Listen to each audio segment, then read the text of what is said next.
Left 5 degrees rudder. Left 5 degrees.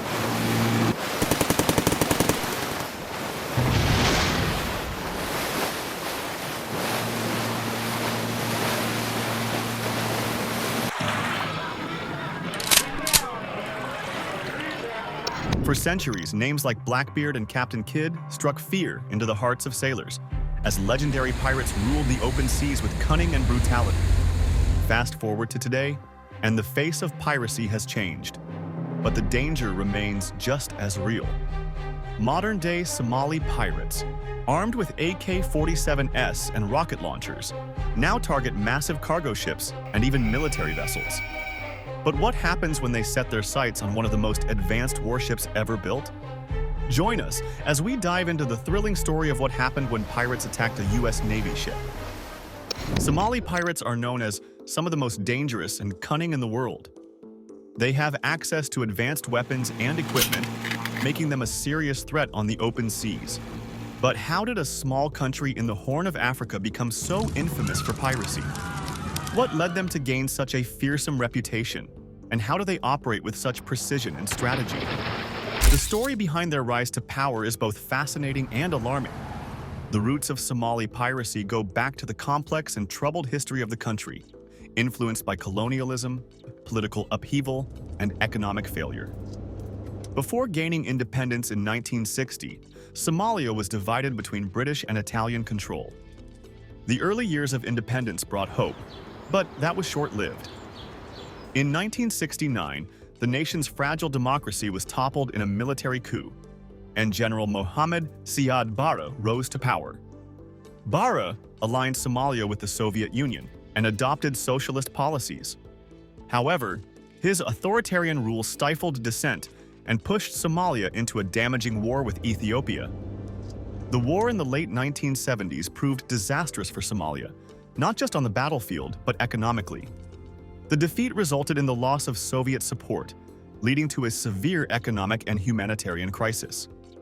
By the 1980s, Barre's regime was facing armed resistance from opposition groups, and the country slid into a full-scale civil war in the early 1990s. When Barre fled in 1991, Somalia was left without a government, and chaos ensued. Unemployment skyrocketed, with over 90% of the population out of work. The few who managed to keep some form of livelihood were the fishermen, working along the coastline. Somalia's coast, which stretches along the Gulf of Aden, had traditionally been a rich fishing ground, sustaining local communities. But as foreign fishing vessels began to arrive, things took a dark turn. These illegal fleets from various nations plundered the waters, destroying the marine ecosystem. Somali fishermen, working with outdated equipment, couldn't compete with the industrial trawlers. Making matters worse, it was said that foreign criminal groups were dumping toxic waste into Somali waters, devastating marine life and leaving the remaining fish vulnerable to further exploitation by these illegal fishing operations. By the 1990s, the fishing industry, which once offered some hope, was collapsing under the weight of pollution and overfishing, pushing many Somali fishermen to desperation. When Somali fishermen saw their way of life slipping away and realized they had no protection from the government, they decided to act on their own. At first, they only fought back against illegal fishers invading their waters, but things quickly took a darker turn. The success of their early raids gave others the idea to trade in their fishing nets for weapons. Soon, these fishermen weren't just going after poachers anymore. Merchant ships became their new targets as they sailed through the busy waters of the Gulf of Aden. Positioned along one of the world's most important shipping routes between Europe and Asia, Puntland became the perfect launching point for this new wave of piracy. Over 20,000 ships, carrying oil and other goods, passed through these waters each year, making it an irresistible hunting ground. The pirates had an advantage. Somalia was still littered with Soviet-era weapons, remnants from its days of partnership with the USSR. Assault rifles, grenade launchers, and other military gear were easy to come by, and pirates made good use of small, fast boats to overtake ships. By the early 2000s, what had started as isolated acts of desperation had turned into a well-organized industry. Pirates worked with informants who kept tabs on ship schedules, and once a target was spotted, they set off at high speed. Warning shots were often enough to scare the crew, but if not, the pirates would board the vessel using hooked ladders. Most ships couldn't outrun or fight off Somali pirates, and once they were taken, the crew became hostages. The hijacked ships were often sailed to remote Somali ports like Alula or Garakad, where professional negotiators took over.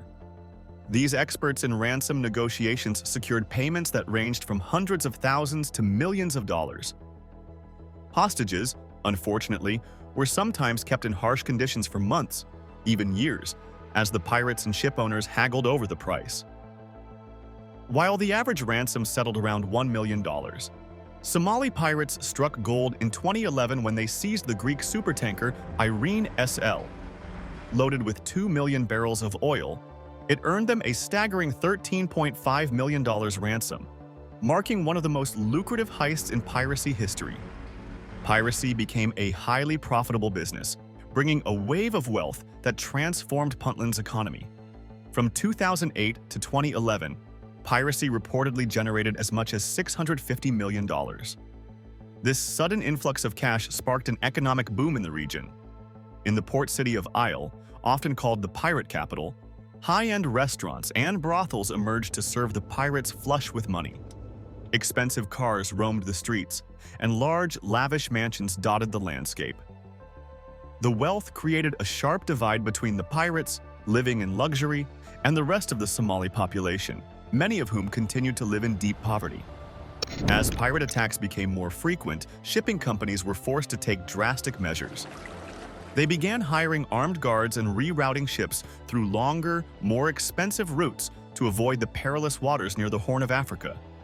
These actions caused fuel prices to soar, along with rising insurance costs and labor fees.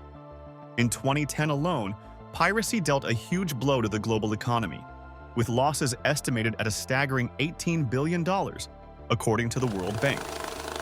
In response, the United States, European Union, and NATO joined forces, sending naval patrols to guard the Somali coast. Local authorities also stepped up efforts to dismantle pirate networks. Over time, these combined efforts worked, and by 2020, pirate activity off the Somali coast had almost completely vanished. However, piracy has resurfaced. Since November 2023, Somali pirates have been linked to more than 30 attacks, signaling a dangerous revival and requiring urgent, drastic measures. When it comes to battling pirates, the U.S. Navy is always ready with bold strategies to safeguard both our sailors and crucial shipping routes. One of their most impressive yet simple weapons is the mighty water cannon. With the flick of a switch, this powerful tool releases a high-pressure blast of water so fierce that pirates stand little chance. It doesn't just stop them from climbing aboard. It floods their small boats, causing chaos as they struggle to keep their vessels steady or moving forward. It's like hitting them with an oceanic punch that keeps them at bay. But what if pirates try to push their luck and breach these defenses? They'll quickly discover that ships are fortified like floating fortresses. Razor-sharp wire lines the edges. Anti-climbing spikes block every route, and sturdy reinforced doors are impossible to break through. On top of that, crew members have access to secure rooms known as citadels, where they can lock down and stay safe if the ship is under siege. Every step the pirates take is a losing battle. The closer they get, the harder it becomes. The Navy doesn't stop there. They also work with commercial ships to make sure they're always prepared. Ships are trained to move faster in dangerous waters, practice emergency drills, keep vigilant watch for potential threats, and always have a citadel plan ready in case of an attack. By following these guidelines, ships can dramatically improve their chances of avoiding a pirate attack altogether. Meanwhile, helicopters and drones hover above the seas like hawks, scanning vast stretches of water for any hint of trouble. These eyes in the sky can spot a suspicious vessel from miles away, sending instant alerts to the Navy, who can swoop in and take action before pirates can make their move. And the fight isn't a solo effort. The U.S. Navy works side by side with international forces, sharing information through groups like the Maritime Security Center, Horn of Africa, and the International Maritime Bureau's Piracy Reporting Center. This global teamwork ensures that no country is facing piracy alone, creating a united front that keeps the seas safer for everyone. The U.S. Navy places a high priority on fostering collaboration and building robust partnerships with regional navies and coast guards. By working together, they aim to strengthen these local forces and improve their ability to combat piracy in their own waters. The Navy's goal is to boost the capabilities of these regional partners, helping them safeguard their maritime territories and enhance overall maritime security. Additionally, the Navy focuses on educating sailors about piracy prevention. Through a variety of resources like websites, publications, and outreach efforts, they provide essential information and training to mariners, equipping them with the skills needed to avoid pirate attacks and handle threats effectively. The Navy's efforts are complemented by the International Maritime Bureau, which plays a crucial role in monitoring and documenting piracy incidents globally.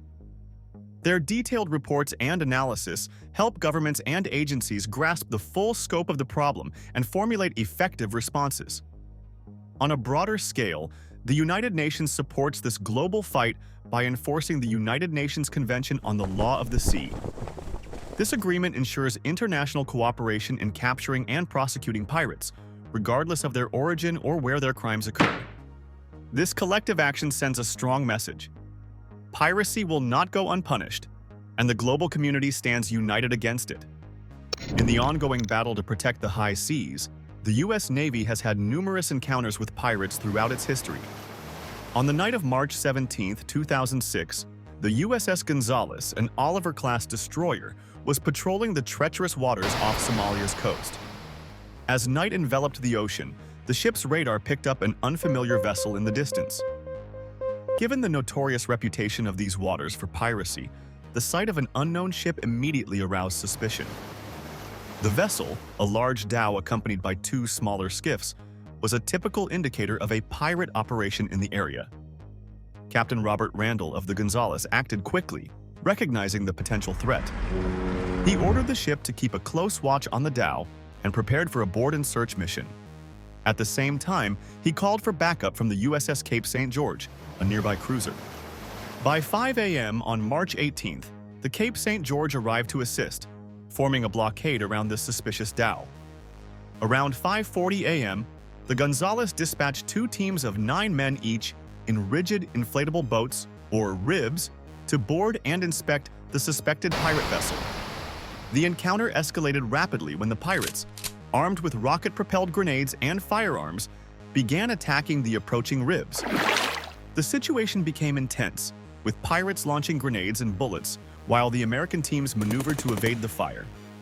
Captain James Yohe of the Cape St. George later expressed his astonishment at the pirates' daring, saying, "I was amazed at how bold they were to keep fighting." During a tense engagement, the USS Gonzales and the Cape St. George moved into action to shield their boarding teams. The Cape St. George aimed at the smaller pirate boats, while the Gonzales focused on the larger pirate vessel, delivering vital support. Although the American ships couldn't use their main guns due to the proximity of the battle, they effectively used their machine guns to defend themselves. During this fierce exchange, a direct hit from the Gonzales struck a fuel drum on the pirate ship, causing a massive explosion. The blast killed one pirate and injured 5 others, driving the surviving pirates to jump overboard and swim to safety in the Indian Ocean. Realizing their dire predicament as flames engulfed their vessel, the pirates surrendered, raising their hands in defeat.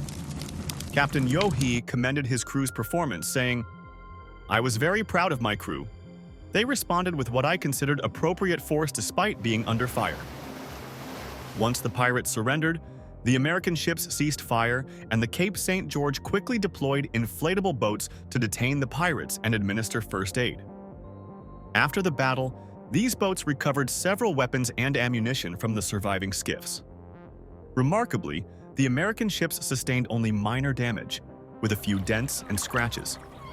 This dramatic confrontation underscored the critical role of naval operations in pirate-prone waters and highlighted the U.S. Navy's effectiveness in securing international shipping routes. One of the U.S. Navy's most powerful assets in the fight against piracy is the USS Zumwalt. The USS Zumwalt, the lead ship of the Zumwalt class, is a marvel of modern naval engineering designed to meet the demands of today's complex warfare environments. This futuristic American destroyer, measuring an impressive 183 meters in length and 24 meters in width, stands as a symbol of cutting-edge technology and versatility.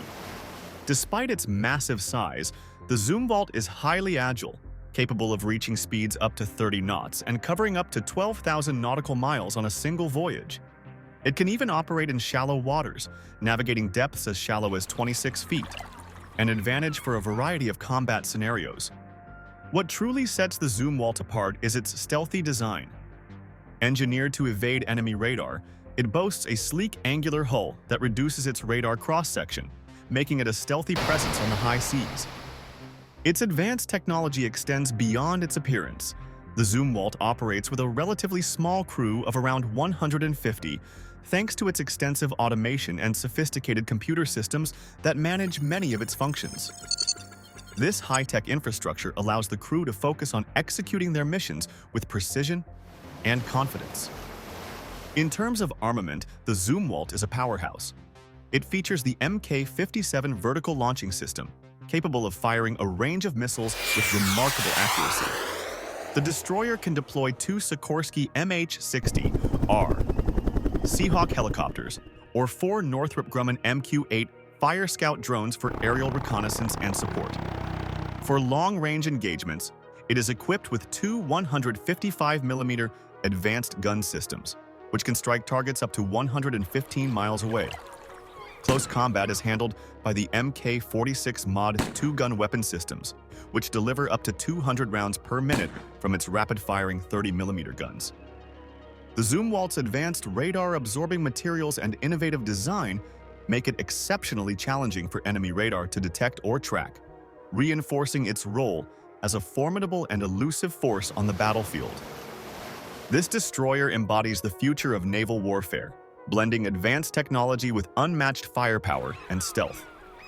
Gliding silently through the water like a phantom, the USS Zumwalt uses its advanced technology to evade enemy attacks with remarkable skill.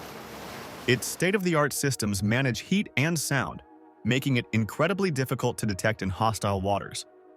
At the heart of the Zumwalt's operations is the Total Ship Computing Environment, TSCE, a sophisticated network that integrates all the ship's functions, navigation, communication, weaponry, and defense, into a single, seamless system. This integration enhances the ship's efficiency, making it a formidable presence on the sea. The Zumwalt also features an electronic countermeasure system that disrupts or confuses enemy radar and communications, further protecting it from attacks. To defend itself against incoming threats, the destroyer is equipped with guided missiles like the Nautical, which creates decoys to divert enemy missiles, and the rolling airframe missile, designed to intercept and destroy incoming threats. With a highly skilled crew of about 150, the Zumwalt operates with advanced automation that significantly reduces the need for personnel compared to older destroyers like the Arleigh Burke class, which requires around 300 crew members. Its advanced stabilization technology ensures smooth operation in various weather conditions and sea states, making it adaptable and resilient in challenging environments. Despite its impressive capabilities, the Zumwalt's effectiveness against piracy depends on where it operates. Regions known for high piracy activity, such as the South China Sea, Gulf of Aden, Strait of Malacca, Gulf of Guinea, and the Caribbean pose significant risks. Pirates in these areas are often driven by motives ranging from political instability to economic gain. If the Zumwalt enters these high-risk areas, it could potentially attract the attention of pirates, despite its advanced defenses.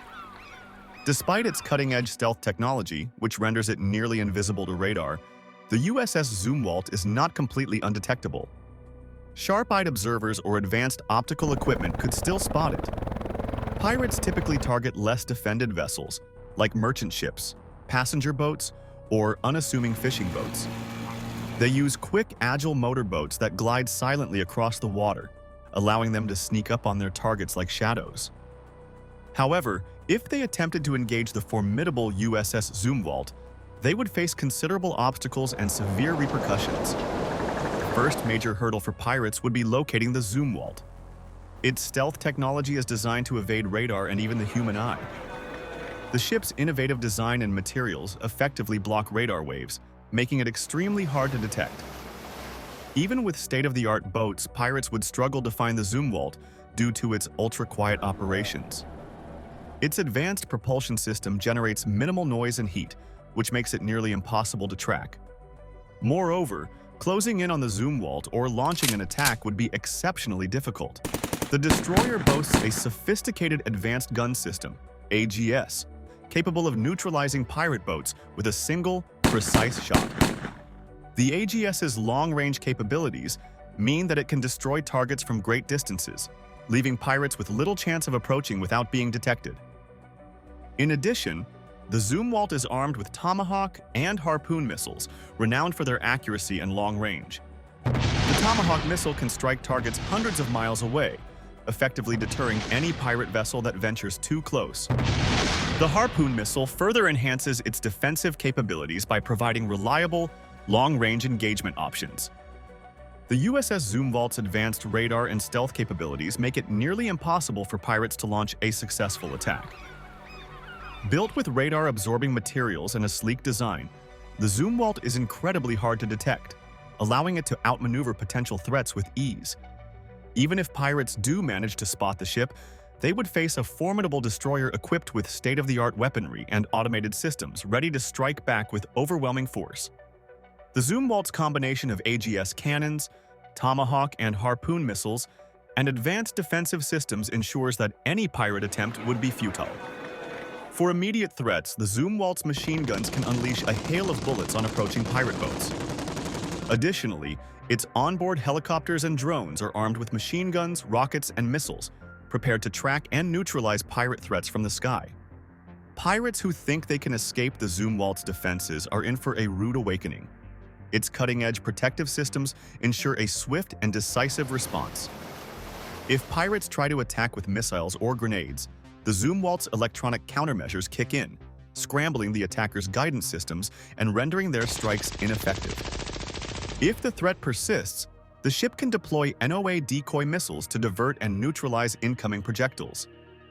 As a final line of defense, the Zumwalt is equipped with RAM missiles, which can intercept and destroy any remaining threats before they get too close.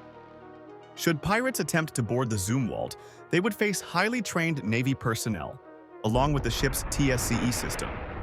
This advanced system locks doors, triggers alarms, and safeguards the ship's critical areas from unauthorized access.